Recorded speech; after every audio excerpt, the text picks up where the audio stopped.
We're going to talk to John. All right. Hi, John. What would you like to discuss today? Hey guys. Hey, Shannon. Hi, John. Thank you for calling. What would you like to talk about? I want to get this. I just want to get this straight. My actual name isn't John, but I'm just using that for cover purposes. That's okay.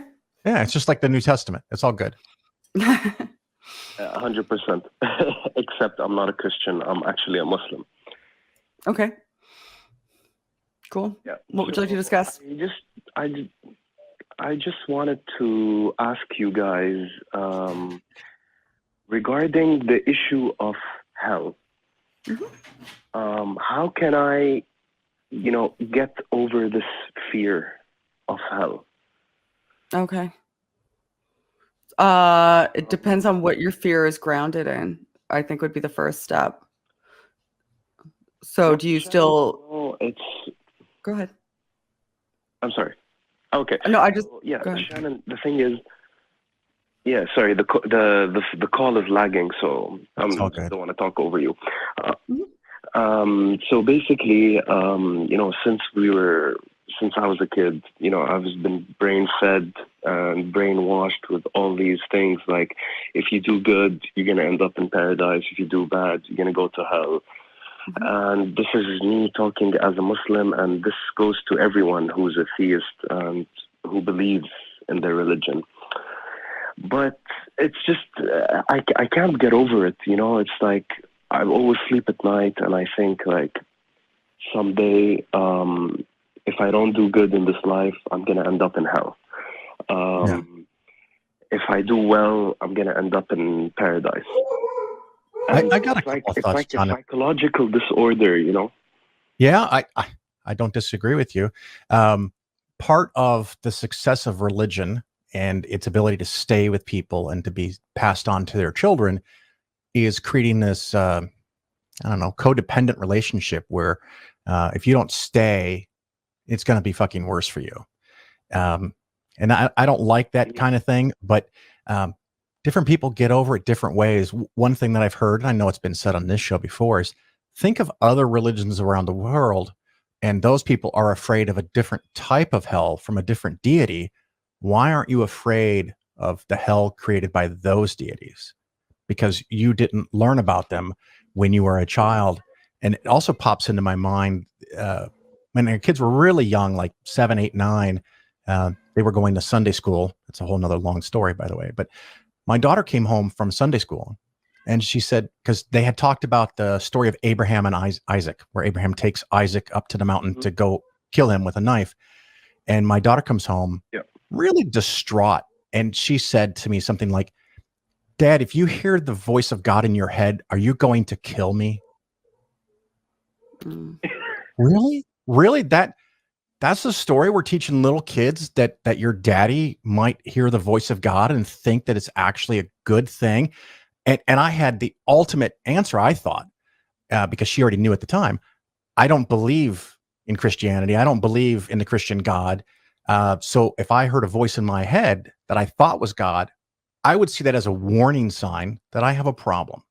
I don't know exactly what that problem would be. But on the other hand, if I was a Christian and if I did believe in God and he told me to kill my kid, I'll say, fuck off. And so the same thing, if you have any kind of leftover thing that your religion is true or that God might be real, what kind of douche says that if you don't do the right thing, they're going to punish you forever? I just don't buy into that. I don't know if that helps any, John. I'm just trying to grasp for straws because it can be a lifelong problem. And I know it is for some people. Mm-hmm. Yeah, well, Phil, it's just, I guess it's something I can never get over with. You can get over it. Don't say never. You can. I hope so. Well, honestly, I'm like borderline atheist. It's just, okay, so maybe this is the first time you're going to hear this, but like, I do believe there is a God, but at the same time, it's just, I don't believe in any religion. I don't believe there's a way to reach God in prayer and doing good and sacrificing and all that crap. It's just there is a chance. It's like how Richard Dawkins gave a scale of like 0 to 7, and he's like on the 6th, where he believes like there's no God. He's a 6 out of 7. It's just I'm there, but I don't say the word atheist because I feel like it's a huge step. I'm not. It makes it real. Willing to take the step. And Can I share? Go ahead, Shannon. Can I share something with you, John? Because I think that there's some overlap in our stories, and maybe I can like commiserate a little bit, and you might benefit from. So when I first deconverted, I was very. This isn't the first time I've heard it because it's something that I experienced myself. So I knew for a fact that I wasn't going to be a Christian anymore. Like it's different as you're deconverting from being a Muslim. And actually, Apostate Prophet is now one of the hosts of the show, who is an ex-Muslim. He's hosting next week, so he'd be a great person to call back and have a chat with. But I am going to share this with you because I did basically the same sort of thing. But yeah, like I said, he is an ex-Muslim, so he's going to have a lot more overlap in his experiences, but potentially. But I couldn't shirk off the label of theist. So I tried to like go looking for other ways to retain being a theist, like having a belief in God, because I had so intertwined my emotional state and my approach to the world in somehow being attached to this like imaginary relationship that I thought that I had, that it was very, very difficult for me to make it real by just uttering even the words, I'm an atheist. I don't think that that's real anymore. Like that I knew that was going to hit me hard. So I tried to find any other avenue that I could to retain it. And that is a normal human thing to do. The same with the fear of hell. The fear of hell is like, it's a fail safe for people who no longer think that the religion makes sense, because that fear is instilled so deeply that even if nothing makes sense anymore, you can't just turn off the switch that has like instilled that fear in you. Those are very difficult emotional things that you need to grapple with when you can no longer reason your way into belief. We find these other ways to have these sort of ambiguous connections where we say, well, I know that this is nonsense. Like if I look at the book and all of this stuff, I know that's nonsense, obviously. But what do I do about all of these feelings? Like these feelings are still as real as they were before. I just don't have anything that I can ground them in now that's tangible to me like it was before, and that's scary. But there is another side to it. Like you can get over that fear of hell, and the way that I did that was incrementally talking to myself about how I didn't believe it was real anyway. Like, what do I fear things that I don't think are real? Is that a rational fear? How can I rationalize my way out of this fear the way I rationalized my way out of the belief? Is it real, Shannon? Yes or no? No, of course I don't think it's real. Why am I afraid of it then?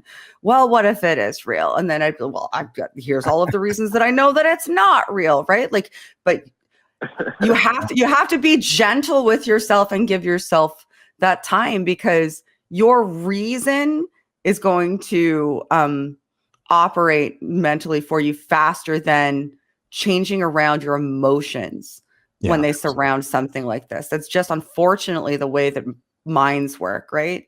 Emotions are the most difficult thing. Emotions approaching something are the most difficult thing to change, even when we know, like just know that the emotion is an irrational emotion. You can't just be like, I'll just stop it. Yeah, John, I heard Julia Sweeney mentioned this in her stand-up monologue called Letting Go of God, when she was at the point where she really didn't believe in her religion, but she definitely didn't want to say she was an atheist, which kind of feels like where you might be. She did an experiment where she allowed herself to be an atheist for 1 second and then stop. And you can go, wow, that I didn't get hurt. I didn't get hit by lightning. It doesn't necessarily solve the hell problem, but just for a second, allow yourself to experience that. And then you go back to being a doubting person that thinks maybe God's still real. And try that on like a new uniform or a new outfit. The other thing, of course, if you can, maybe contact ex-Muslims organizations to talk to other people that might have a very aligned experience more like what you have. And like Shannon said, next week, apostate prophet, former Muslim, will be on. And I think that that would be a really great call for the show next week. Yeah, I'm sure it will. Great. I hope we help actually, somebody. Yeah. I just wanted to give you a small example, if you can give me the time. Sure. Of course. So basically, I realized, this feeling started to increase. How can I say it? So I started thinking about it more critically and skeptically when I saw how literally religion and the holy book, let's call it the Quran or the Bible or whatever it is, it poisons people's thinking. So Yes. I'll give you an example of my father. My father is a medical doctor. He studied for 14 years in his life. He has 30 years experience. He's a surgeon. But he still believes in bullshit like prophets flying on horses, Jesus turning water into wine, all this crap. I wish Matt Dillahunty was here just to talk about these things. And to me, it just doesn't make sense, man. It's like we live in the 21st century. How can you believe this stuff? It's like the universe creating pixies. And Right. I don't know. But at the same time, I still do believe in a power. I have no proof of it, and I've yet to hear anyone on your show prove it. I get to hear anyone give evidence today. You've been closer than everybody else. You've also made more sense. you are the best caller so far. I mean, yes, thank you for calling. So much. John, I wish you the best, and call next week. I'd love to hear that story. Yeah, and I think you talking to apostate prophet would be great. And be patient with yourself. Like, really do. It's a journey. I know sometimes when people call shows like this, it can seem like we're very abrupt, and that's usually because people are calling to bark at us with incoherence. But like, be patient with yourself. It is a journey, and nobody goes through it the same way. But find counterparts. Like Phil gave you great advice. Find people that are sharing the experience that you're sharing, where you can be open. And I'd also be remiss if I didn't mention Recovering from Religion. Recovering from Religion has a great hotline that you can call to have longer form conversations one-on-one, not in a public forum, with people who know what it's like to go through what you're going through. So I would very much suggest going and seeking them out so that they can help you along the way. All right. Thanks for calling. Thank you, Phil. Bless you guys. Thanks, John. Have a good day. See you later. Bye. That makes it all worth it. It's rough sometimes, and I'll be asked all the time, why do I do this stuff? And it's not necessarily for the caller, because I don't think the earlier callers today had a mind to be changed. But there's tens of thousands, hundreds of thousands of people that listen to this show, that watch the show, that get the podcast or segments of it on YouTube. And it can make a difference to let people know you are not the crazy one. If you have questions and concerns and doubts, I call the Bible the atheist maker, because if you sit down and read that without someone telling you how to read it, and of course you have to have a really good appreciation. And I only learned this later in life when I started learning Italian. Literal translations are very rare. When you get sentences and ideas and stuff, even going from Italian to English, we think in different ways. And so to go from a language that is dead 2, 3, 5,000 years ago, when some of these stories were written and they've gone through multiple different languages, they can't even really truly express what thoughts were had then, if they were even worth considering. But it's tough.